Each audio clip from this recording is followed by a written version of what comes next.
Well, Joseph, all I can say is I wish you luck, and maybe it's a good thing that we did our series before you go on this across America bike run, because I'm not sure if you'd be in a fit state. I presume you would be, but I hope I'll be you fitter will be to fit than probably I'm now. do it when you come back. Last time we met in a park and we just about escaped the rain, but today it's raining, so we can't eat outside. We have to eat inside. But at least as this is the last of our TV series on the future of NATO, we have the lunch. Courtesy which of I much appreciate. Me too, courtesy of the production crew, and it's also our way of saying thank you to you for devoting all your time and expertise to this over the last five episodes. It's been a real pleasure. No, it's been a pleasure for me too. Well, we thought that we'd finish by talking about the transatlantic relationship, and it's a fairly sort of standard topic in NATO because, of course, NATO embodies the transatlantic relationship. But most of the time, I suppose people take it for granted. It's just there. It exists. It has its ups and downs, but it stays decade after decade. But when we thought of doing the transatlantic relationship, we didn't realize that the American Defense Secretary, Bob Gates, was going to come to Brussels and then choose Brussels to give a valedictory speech in which he criticised the Europeans very harshly, in very non-diplomatic language, for underinvesting in NATO, not being able to carry out themselves even modest operations like Libya, for leaving it again to the United States. And he cited this figure, which is extraordinary, that 10 years ago the United States paid just under half of the total budgets of NATO, defence budgets. Now it's 75%. Europe, he said, has gone down by 15% in the last 2 or 3 years on defence spending, whereas the US has continued to stabilise. And therefore, instead of narrowing, the gap is getting bigger. Well, I think you can see from the American reaction that the Gates speech obviously resonates with American public opinion. Richard Haas, I saw in Weekend, had a piece in the Washington Post saying the irrelevance of Europe. George Will, conservative columnist, has a piece where he says that NATO is a Potemkin alliance. And if I remember, he says it's purely a veneer of multilateralism to hide what is an American compensation for Europe's weakness. Well, what I wanted to ask you is first of all, of course, is this criticism fair? And secondly, if it is fair or not fair, does it mean something significant? I mean, as you know, Joseph, NATO throughout its history has had a burden-sharing debate. The Americans have always done more than the Europeans. But by and large, both sides saw a value in preserving the alliance. Even if the Americans did more, they still saw an interest to themselves of being committed to the alliance. They obviously got something else out of it to compensate for the disproportionate military investment. So first question, is it fair? But the second question is, does the harsh tone sort of tell us that now something is changing in the United States, that it's not just business as usual, but the US now is really reviewing fundamentally its relationship with Europe and maybe deciding that NATO doesn't make any sense any longer? What do you think? Well, as I see it, and I can eat while you reply. As I see it, the American global approach will continue to put emphasis on Europe, because given all of the weaknesses that Gates was complaining about, still Europe is a key partner to the United States and not easily replaceable. Which is not to say that there aren't other partners around there, and other actors around that one could work with, but it's the most like-minded grouping of countries. But what Gates was underlining was that there is disappointment and frustration in the United States that on the one hand you have a political commitment of NATO members to the new agenda of NATO, which is broader than NATO's traditional agenda focused on the European theater. But you don't have a military commitment to follow up on that. So politically, I would say most of European NATO allies are in line with the United States, but they don't draw the same kind of conclusion out of that. That's interesting. When it comes to their military planning, to deployment structures, to procurement patterns, they are pretty much largely focused on their traditional key element, which is to defend the integrity of their territory. Yep. No? Yep. And even though they share the political commitment, simply they are not ready to build the kind of forces that the United States would expect them to be, Yeah. with two exceptions probably, and that is the United Kingdom and France. And France, we still are investing over 2% of their GDP on And defence. they are spending decisively on exactly those means and those instruments that you need for force protection. So it's one of the problems that there's a paradox that the US sees NATO militarily but not politically, and the Europeans see NATO politically but not militarily. So there's a kind of dialogue of the deaf phenomenon here. The schizophrenia in this is that as an alliance with a military core in it, there should always be a certain match, an identity between one's ends and one's means.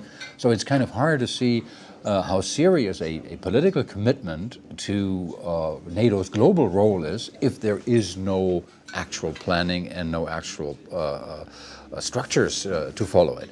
But you see, that's where the gap is, and I believe one of the principal difficulties NATO faces there is that it is, after all, an alliance by sovereign member states.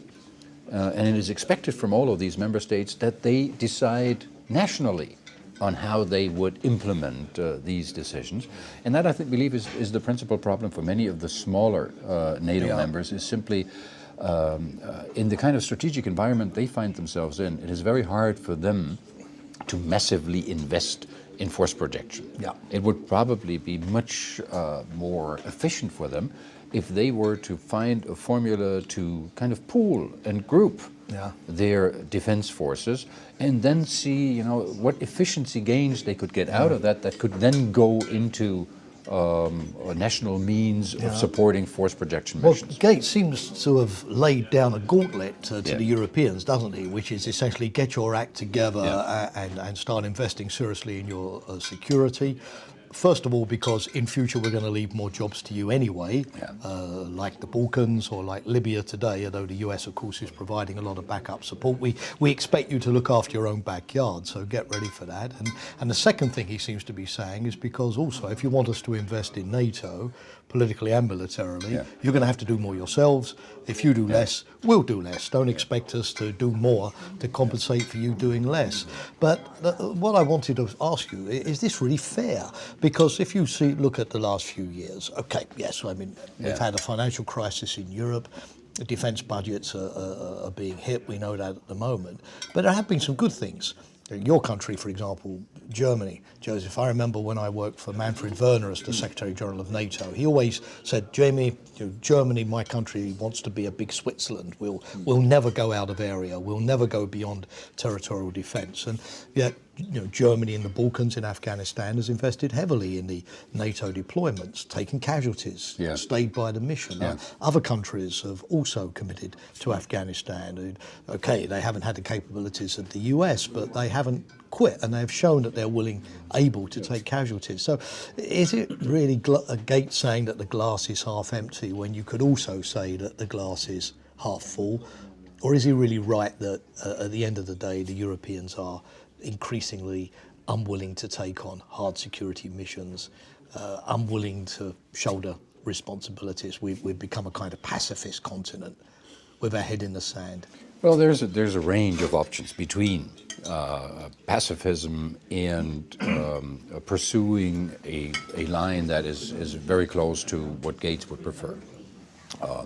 And probably if it hadn't been for the UK and France on the Libya case, we would probably have seen a Europe that would strongly condemn events in Libya, but not intervene. Probably with a lot of effects it would have had. Gaddafi would probably have prevailed, but in the long run he might then have failed. So, we may see that if Europe was left alone, we might see more of this. More of this kind of crisis management that would actually be rather shy on intervening, or would engage in interventions through a coalition approach rather than through a strong and cohesive alliance approach. But as you were pointing out the case of Germany, it's an interesting case. Indeed, Germany has done a lot. especially given the past of this country. where Germany it was might not have 20, done 30 years ago. what it could have done, given the size and the resources that the country would have if it would take the same kind of position as its principal partners in Paris and London. But you see that Germany is in a way the largest of the small, that finds it so hard to shift away from this classic paradigm, which is deeply embedded almost in the popular psyche, yes. In the popular psyche, in the mindset also of decision makers. For centuries, the biggest risk has been invasion. And this is very hard to overcome. If you look at Britain doesn't have a territorial defense. If you had something like a territorial defense, it was the British Army on the Rhine. That's right. That was the core of Britain's territorial defense force. Yeah. Now in Germany, you still have the majority of the forces focused on deployed around that kind of pattern, and that needs an urgent restructuring. And for the time being, probably you see Germany rather stretched with the engagement that there already is, which is not little. Yeah.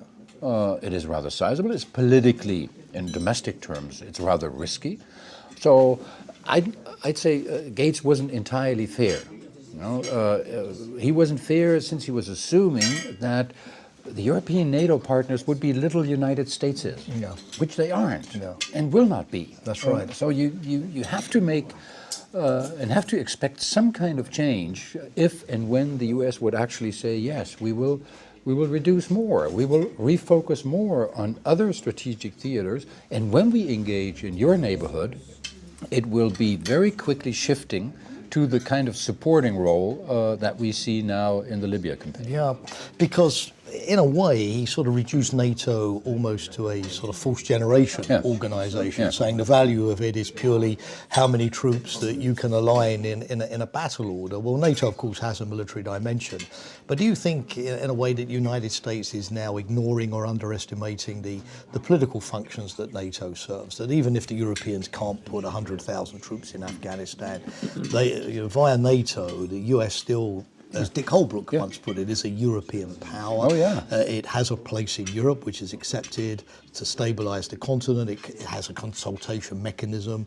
There's the NATO enlargement. There's NATO partnerships. So there are other ways, are there not, of achieving security through cooperation with people, NATO engaging Russia.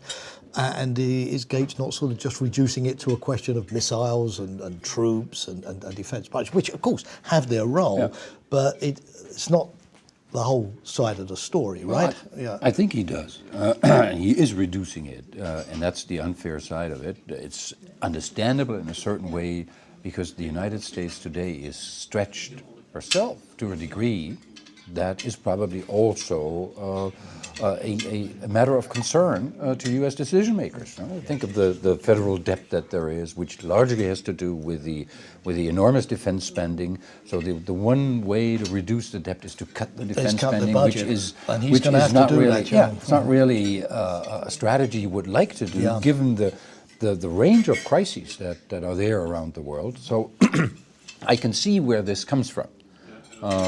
But I would still believe that the United States, and that's also I see as the reading in many European capitals, the United States will have and maintain a genuine interest to remain a European power of sorts. Yeah. Because it's part of the global role. Yes, absolutely. Of the US. And you said at the beginning, and I agree with you, the Europeans may not be the best allies that the Americans would like to have, but they are the best allies that the US actually has. Yeah. And it doesn't seem likely that other countries in the world, in Asia or in Africa or wherever, Latin America, are going to assume the burdens that the Europeans are willing to assume. So remember Churchill, everybody always quotes him that the next worst thing to fighting with allies is fighting without them. Yeah. No, I take your point. But Gates, nonetheless, thank you very much. He did say something that intrigued me. He said at the end that he was 20 years older than his president, and that he was, when he retires at the end of this month, he would be the last sort of American official ever to have grown up and come through the period of the Cold War, of NATO's two coffees. Coffee? Yes, please. With pleasure. Of NATO's origin, that whole period of the East-West balance with the Soviet Union. And that therefore he was the last, if you like, person inside the administration, criticising the Europeans for lack of effort, but at the same time vis-a-vis the US making the case. And he gave the impression that the younger generation now, Obama's generation, that obviously didn't come up through that sort of European sort of framework, didn't know the Cold War, are essentially going to be looking to Asia.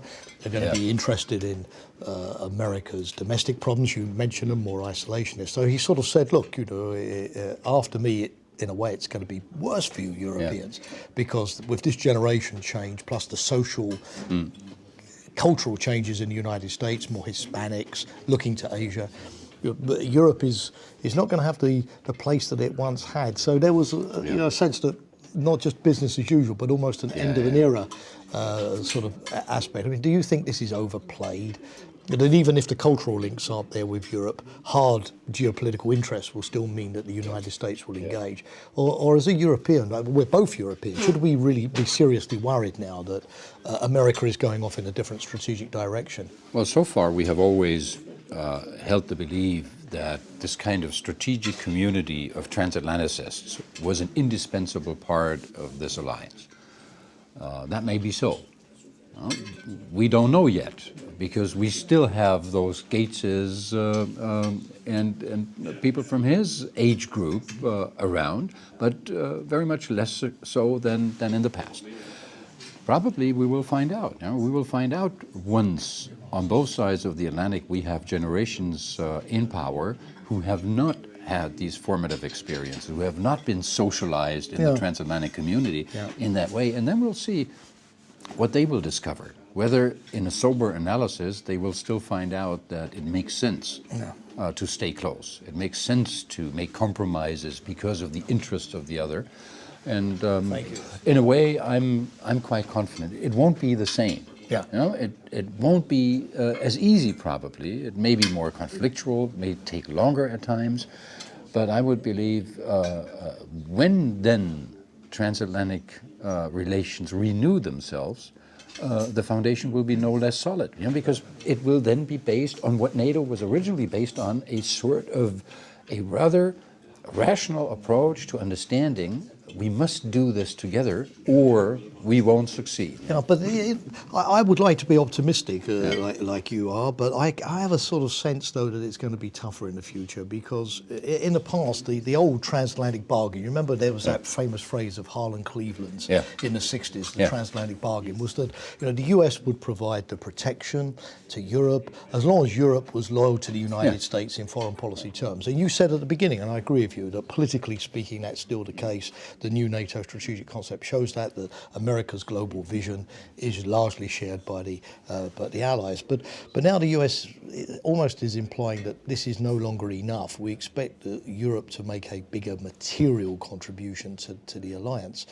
So it's almost as if Europe, in fact, has to work harder to maintain the current status quo. But do you think it's possible? I mean, you alluded a few moments ago to the fact that Europe obviously now has to get its act together. I mean, we've got, what, 2 million soldiers in the armed forces? We spend, well, not the American budget, but I saw a figure the other day that we spend $300 billion on defense, which is a lot more, obviously, than China, Russia, or... But we're also spending it on maintaining like 25 or more air forces with Air Force commands, with 20 Lametta stuff. We have a lot of operetta in our defense structures. Personal vehicle programs, 5 different types of supersonic aircraft, 4 different types of tank programs. There's a terrible degree of duplication, isn't there? That is, and you're reminded of what Secretary Albright once said. You know, it's if the Europeans could actually find a way to take away the unnecessary duplication, and probably having a bit of a necessary duplication, that would be much more efficient. But that takes a strong political decision.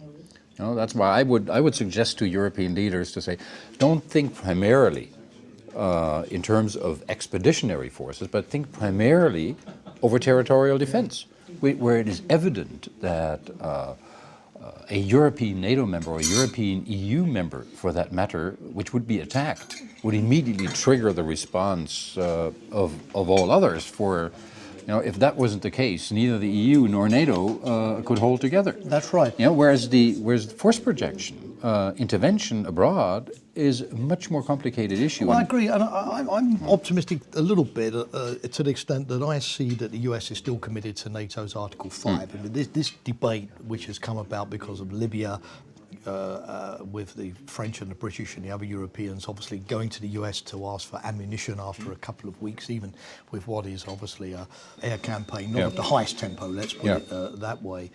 And already, the commander of the British Navy says that he will have trouble maintaining 4 British ships in the mission after another 90 days because of the stress. So if you're an American, you do worry that the Europeans are unable to maintain even an extremely modest degree of effort without experiencing ruptures or financial crises.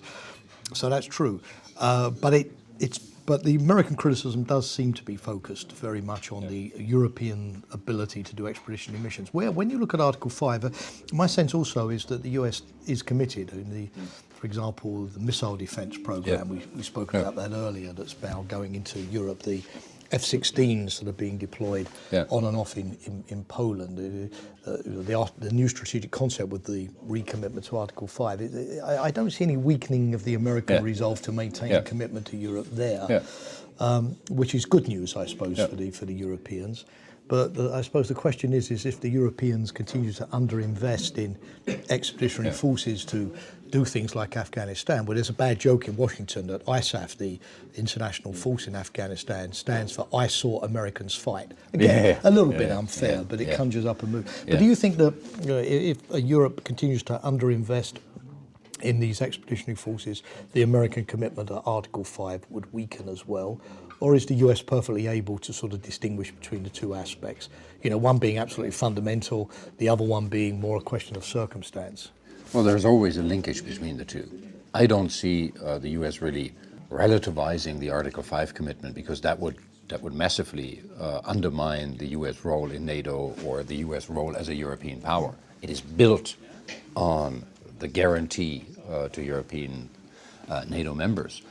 But I do see that there needs to be an increased understanding in Washington, in London, and in Paris that the way to increase expeditionary capabilities will not be to first off build expeditionary capabilities from smaller NATO members, but to get rid or become more efficient on the burden of their defense structure.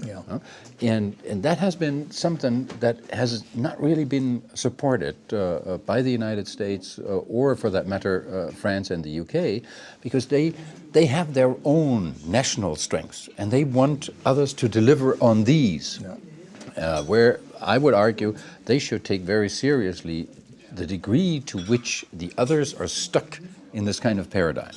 Now, to get out of that would mean that they together would take a very conscious decision that we need to invest in our security, and that includes hard security.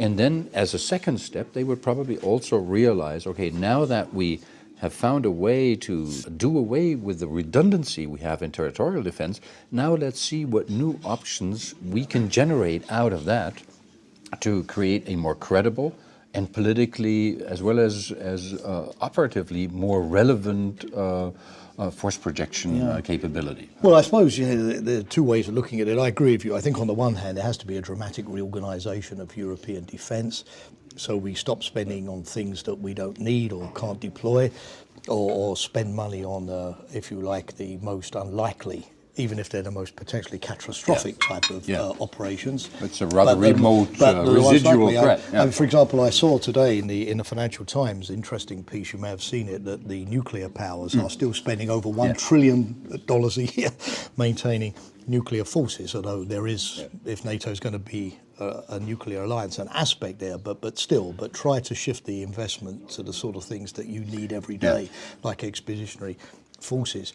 But I agree with you, rather than having a European army it's more likely that smaller groups of countries are going to come together, looking for economies of scale, synergies where they also budgets of scale, budget scale where they have the same needs, for example, and then they can work together so that you wouldn't have a European army, but you'd have a Franco-British army or a Nordic army or a Czech, Slovak, Slovene, Hungarian, Central European army, that you'd have integration at the regional level.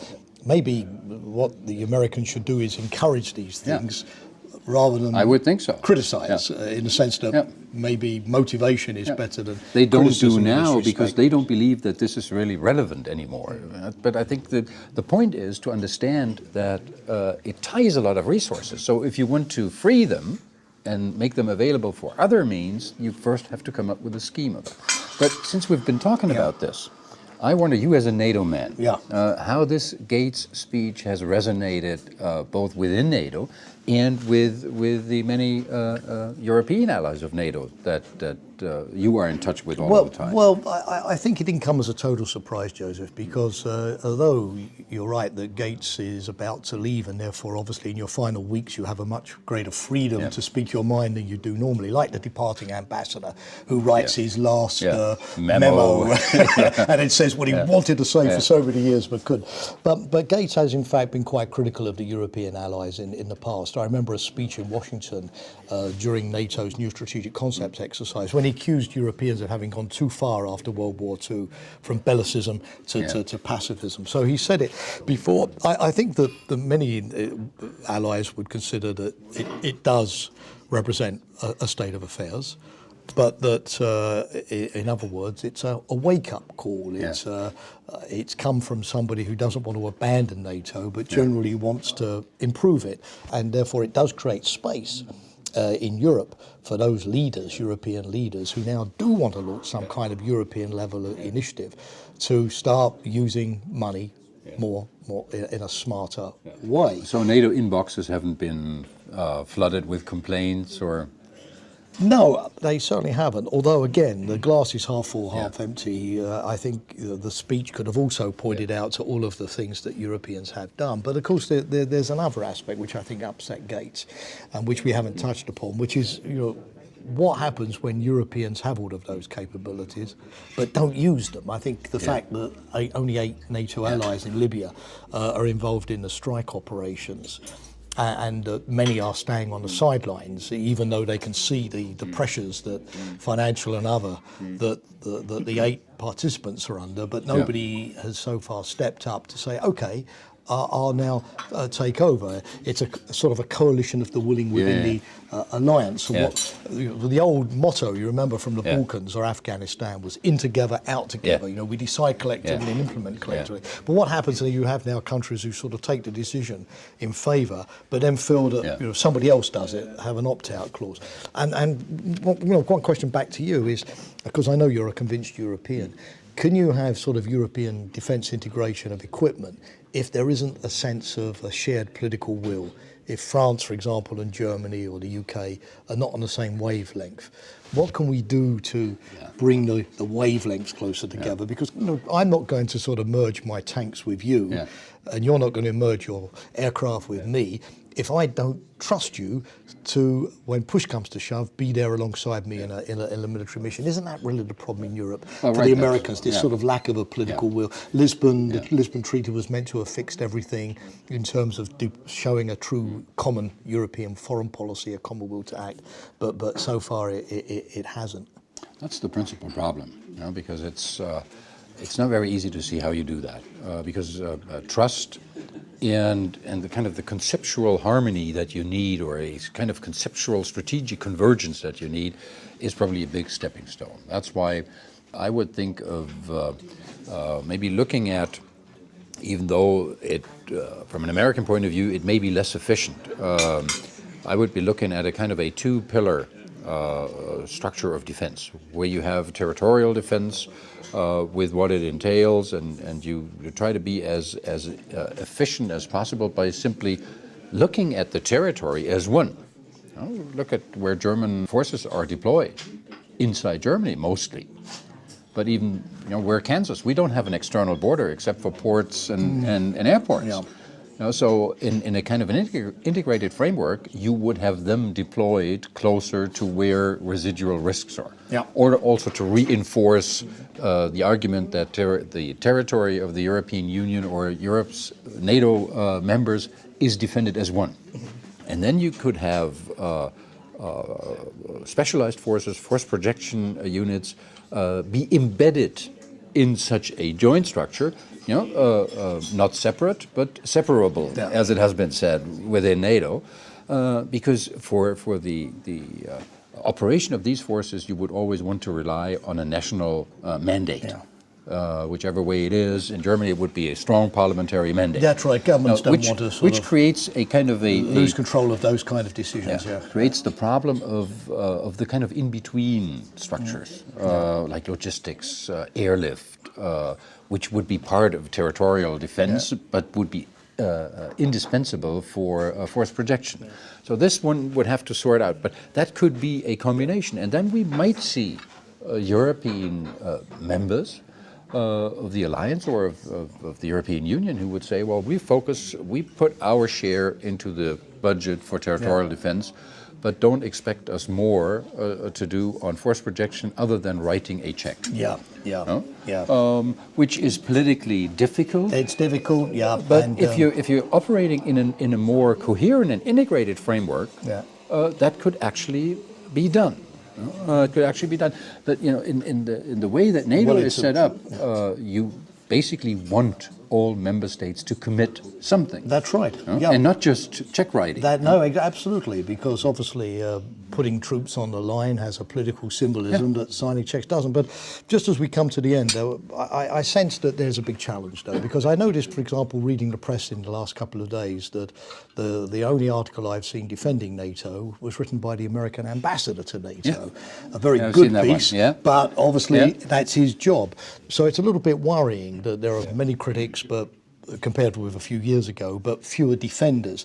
Now we're going to Washington for the NATO summit next year. Yes, and if this is the climate, Libya not going well, burden sharing debates in Afghanistan, Europeans slashing their defence budgets further, the US increasingly feeling that NATO no longer really provides added value, then I think we're going to have a difficult summit. And I suppose one of the things that we have to do is start thinking now about what kind of package we can present in the US. I mean, if this summit is not in Washington, it's not in Chicago, it's in the Midwest, l'Amérique profonde, where people are wondering, what the hell do we get out of this alliance? We're going to have to be probably even more, we Europeans, even more convincing. So I suppose, I agree, we need a defence package to show that Europe is really now stopping the rot and is moving forward along the lines you suggest. I think if we can declare missile defence as an operational capability initially, that could obviously impress the US, Republican Party very committed. And if we could show maybe that Libya and Afghanistan are at least on the way to a successful transition, then that too would show that the Europeans are stepping up to the plate. After all, I mean, are those things doable, do you think, between now and next May? Can we? Well, some can be helped by events, of course. If Gaddafi would do us the favor of finally leaving, that would certainly help. If and when Afghanistan stabilizes and the violence decreases, and so actually people see the end of the engagement somewhere approaching, at least the intensive kind of engagement that we're seeing now, there's a chance. But we'll be in the middle of a presidential campaign. Obama will be pressed. His opponents, the Republicans fighting over the Republican nomination will really challenge him and will press him. And this kind of heartland environment will shed its own light. Well, if he has NATO in the States, I think he's going to need a success. But I agree. So I suppose as we conclude, American criticism is justified. We have to be careful that the United States is gradually changing and shifting to Asia, but all is not lost. It lies in the European hand to show that they are still credible partners. Well, it's justified, but it's not totally fair. But I think we agree. Since Europeans when was politics ever fair? Europeans definitely need to do something. Need to do something. What we'd like, to do something. The parting sort of thought I had is, the film, the comedy, the Monty Python than in the life of Yeah. Brian, where there is two revolutionaries, and they start saying, "What did the Romans ever do for us?" And then one person says, "Well, libraries." Viaducts, roads. So if at least we can remind the United States in its current "what is NATO doing for me" mood that there are NATO equivalents of libraries, roads, viaducts, then we wouldn't have come out of it so badly. Anyway, Joseph, as we come to the end, I think it's been a pleasure. A drink is in order and a toast. It's been a pleasure too. Let's do it again sometime after Cheers. 10 years. Cheers. Yeah.